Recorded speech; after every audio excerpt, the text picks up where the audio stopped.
Sankt-Peterburg va Moskva shaharlaridan Toshkentgacha avtobus va mikroavtobuslarda yetib olishni istasangiz, UzAvtotrans xizmatidan foydalaning. Batafsil ma'lumotlarni mana shu telefon raqamlariga qo'ng'iroq qilib bilib olishingiz mumkin.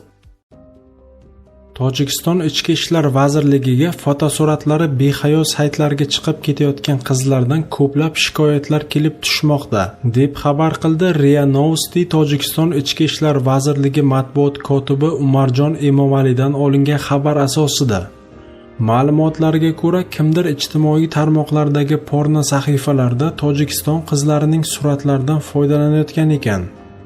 Keyingi vaqtlarda Instagram ijtimoiy tarmog'idagi porno sahifalarida suratlari paydo bo'lgan qizlardan o'nlab shikoyatlar kelib tushdi, deb aytgan agentlikka Emomali. Uning so'zlariga ko'ra, Ichki ishlar vazirligi tomonidan olib borilgan tekshiruvlardan so'ng ushbu sahifalar moderatorlari chet elda ro'yxatdan o'tishgan va chetda yashashlari oydinlashgan. Matbuot kotibining so'zlariga ko'ra, qizlar o'z arizalarida noma'lum shaxslar suratlarni ularning Facebook, Instagram va Odnoklassnikidagi akkauntlardan olib, so'ngra Tojikiston fohishalari sahifasiga joylagani va surat taglaridan haqorat mazmundagi izohlarni qoldirishgani haqida aytib o'tishgan.